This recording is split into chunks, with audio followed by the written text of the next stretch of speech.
Hi, I'm Paul Haydocy with Road Adventures, and today I'm going to show you how to turn on your master power and utilize your inverter in our Mercedes Midwest Daycruiser.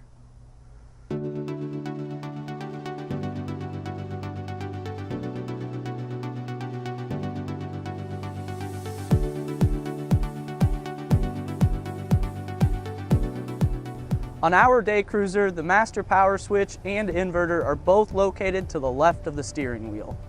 To utilize the outlets or microwave, you must have your inverter on. To turn your inverter on, you have to have your master power on first.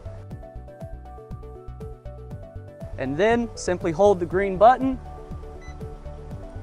Once you see the numbers pop up on the inverter panel, you'll have power to your microwave and all outlets.